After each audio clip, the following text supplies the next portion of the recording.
out on a high, um, and Wigan just have enough tools there. They've got enough players that threats can come through. Yeah, I mean, as much as I've tipped us, and I'm loving everything you're saying, Sarah. I certainly think this has got the potential to be a real cracker and be one of those maybe golden point type games, or comes down to the very last seconds kind of games. Because I do think the sides are pretty even. Wigan battered Cass earlier on in the season at the DW, and then Cass had a scratchy win against Wigan, with both sides having a lot of injuries in that game in the middle of the season, when it was the international call-ups as well affected Wigan in the middle of the season. And then Wigan had a scratchy win, which Rob keeps talking about and will forever talk about, I'm sure, until is the last time I ever seen him in my life in years to come. Wigan had a scratchy win at home at the start of the Super 8. So this is two evenly matched sides, I feel. So I don't think it's ever going to get like much beyond a score different. I think it'll be evenly paced throughout the match. Well, hopefully it's played at a high intensity. But whether that drop goal will come like on the stroke of half time, with a 6-point advantage, or all square and it comes on the stroke of half time just to take that point lead. Or whether it's going to be exciting. I think this game's going to be exciting. I really hope it doesn't let anyone down. Okay, the final £1 million game. Sunday, 7 p.m. This is going to kick off in UK time. I think 2 p.m. that is Toronto time. London versus Toronto. So London travel to Toronto for the fourth time. The third time. Sorry, this season. That's right, isn't it? Yes, third time. What do you think's going to happen in this one? I don't know. I really can't decide. It's one of those that I've gone backwards and forwards on. My preference would be for London to win. But it's in Toronto. Both teams travelling over, obviously, probably on the same flight. You never know. Did you see the tweet from Toronto that said, I don't know who it was, whether it was some high up, but said, we've prepared for all eventualities. We've had a pub booked, a train booked, and a plane booked. Yeah, Paul Rowley said it, I think, after the game. Yeah, we've cancelled the train now, but obviously got the others still standing. I'm going to go for London by 4, just because I want them to win. Okay, I kind of think if London can't fix that halfback situation, if they can't find someone in the reaches of their squad who's fit enough to contribute a little bit better than Jay Pitts, and this isn't to knock Jay Pitts, who's had a fantastic season whenever I've seen him play for London, or whenever I've read about his performances as well for London, in the back row. I just think that's a problem for me, and I think Toronto have got Super League wingers. They've got I'd say the better halfback pairing with the Pitts situation there, and they've got Super League front rowers, and to me that's going to be enough. And I actually think Toronto might pull away in the end in this one and win by about 20, but I'd say a couple of those, 2 or 3 of those scores will come when London get a bit desperate at the end. Yeah. And I think when Samet gets desperate, he can do some magic, but he can also really gift some things to the opposition. And I kind of feel like that's the way it's going to go for London, sadly, and Toronto will roll on. But I do think Toronto are more ready for the step up in certain ways, so ready to invest as well. So, yeah, it'd be interesting. Right, Championship Shield final. If it doesn't get called off, which is the preferable outcome, then Featherstone are going to win for me. Yeah, I agree. And then the League One playoff final, Bradford against their nemesis, the hoodoo that Workington Town hold over them. This is going to be a real interesting game. Obviously, the winner of this one goes up. The loser gets to play another time against Swinton, but maybe not with all their players, depending on who can get out of their holidays and such like. I think this is tough, but even though Bradford have struggled against Workington, I don't think they need even that as motivation here. It's the promotion goal. The only thing that I worry about is maybe the weight of pressure might come down on Bradford a little bit in this game when they've had focus and attention on them this season. They have stumbled, so this might play into that. But I just think they've got a better side, and Workington raised themselves so much for Doncaster last weekend. I'm not sure if they can do that for a number of weeks in a row, because they haven't done this season. That's why they finished sort of lower down in the playoff places. So I'm going to go Bradford. I'm going to go the same, actually. I think. I thought you'd go with your boy Leon. Oh, so saying that, Kay did win you a Challenge Cup, didn't he? I think, yeah. 2 schools. John Kay, when in the big games, you can't back against him. Yeah, right. Yeah, good point. He is the motivation expert. Okay, that is next week's games looked forward to. We're now going to just wrap up this 201st episode of the Super League Pod.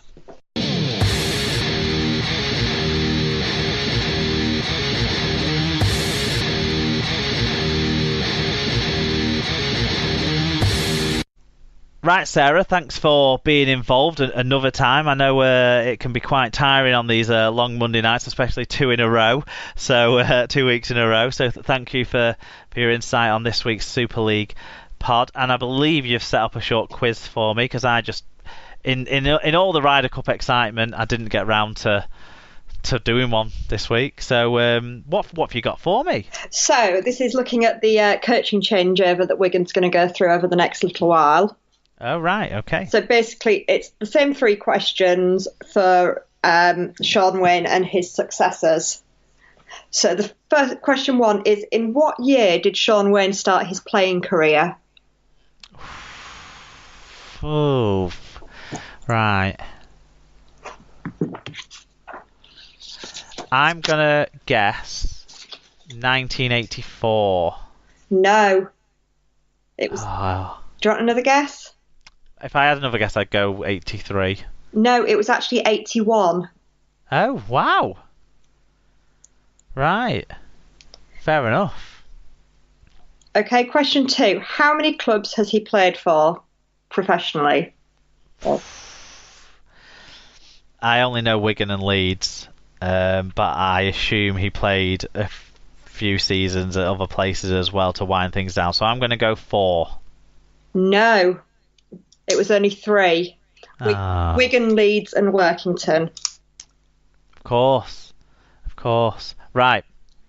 Not a great start. No. Question 3.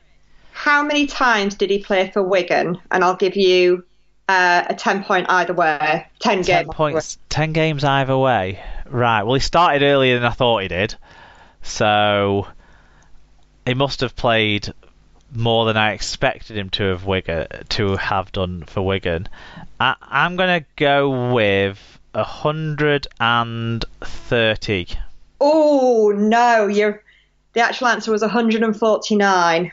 Oh, bollocks. Okay, so moving on to Adrian Lamb. In what year did Adrian Lamb start his playing career? Okay. He came over to Wigan in 2001. So he'll have been about 32-ish then, that's guess. 1990. Nope. Do you want another guess? 89. 94. 94? Yeah. Wow. Miles off. How many clubs has Adrian Lamb played for? 3. No. Just 2? Just 2. Ah. And how many times did he play for Wigan? Again, with the 10 points either way. 10 games either way. 10 games either way. I'm going to guess he played for Wigan 95 times. No, he actually played for Wigan 119 times. I am having a nightmare. This is the worst quiz result ever. I thought that you'd do all right on this. Well, clearly I've not looked these numbers up to put into my memory bank. Okay, and finally, Sean Edwards. In which year did Sean Edwards start his professional playing career? 1982. Close. 3. Yep. Half Damn mark. it. Yeah. And I'll take any half mark I can get. How many clubs has he played for? 3. 4. Wigan, Balmain, London, and Bradford. Oh. And then he did play for London again. And so I didn't think about him playing in Australia. I knew that, and I didn't think about that. I just thought about the 3 British clubs. And finally, how many times did he play for Wigan? I'll give you 20 games either way for this one. I think he played 351 times for Wigan. No. You're quite a long way out. Am I? 467. Wow. Not my era, not my realm of knowledge. That was poor. That was very poor. Oh well. Now you know what it's like on the other side. I think I already knew what it was like on the other side, Sarah, but yeah. No, I mean that's woeful from my point of view. I was tempted to do one around Hull FC players who made the dream team, but couldn't be bothered. Couldn't be bothered. SLP recommends. What have you got for us, Sarah? I've got a recommendation. I wasn't sure what to do until this evening. So Joshua actually, for his birthday a year ago, got a Subbuteo set. And the last week or so, he's had it out. And it's been really fun to play with. So my SLP recommend is Subbuteo. Excellent. Right. I can't remember if I recommended this 2 weeks ago or not, but Rob Bell's got a new show, Walking Britain's Lost Railways, which is, Rob Bell's a favourite in the Illingworth house. So I'd say check that out. And also the new Carl Pilkington television show that's on Sky One. The show's all right. He was on Sunday Brunch a couple of weeks ago and was really kind of trying to almost put people off, or certainly make people view the show in a different way. He was trying to say it's not a comedy show, it's not supposed to be funny, it's supposed to be dramatic. It's kind of what you would expect from Carl Pilkington if you've followed his kind of career, let's call it, over the last 15 years or so. What you would expect from him when he's left to his own devices rather than being wound up. So it's kind of lots of the misery, without as much of the annoyance, but a bit of that creeps in, and yeah, it's just one of those kind of one of those shows where you just think, what else can he do now that's not going to work out for him, kind of thing. But you get a sense of joy from watching that kind of thing. So Sick of It is what it's called, and it's on Sky One on Thursday nights, I think at 10 o'clock, so you can turn over after the semi-final and watch that. Right, next week, Sarah, it's Tim who's co-hosting. Mm-hmm. We're going to discuss the semi-finals. We're going to talk about the Super League Dream Team some more if people want to get in touch with their views about that side. We didn't even go through the whole side, but we'll go through that next week, and we'll get your predictions and talk about your predictions for the Super League Grand Final. Is that Grand Finals? Well, we will touch on the Women's Grand Final as well, of course, but yeah, obviously the Men's Grand Final is the main event that will take up a bit of the show. We'll make sure we put a poll out and garner your predictions and all of that, and we'll talk a little bit more about the sloppies and those sorts of things. People can support the show and everything we do if they want to make some donations. paypal.me/SuperLeaguePod. All donations are totally appreciated. Any donations of £20 or more, we'll get round to arranging t-shirts for you guys. I know I've got one that is on order at the moment for Sean Orton, and I'm really sorry that I forgot to actually ask Rob to send that out again this weekend. So you might get it in time for Christmas, Sean. Anyone else as well, feel free to make your donations. They don't have to be. We don't expect these large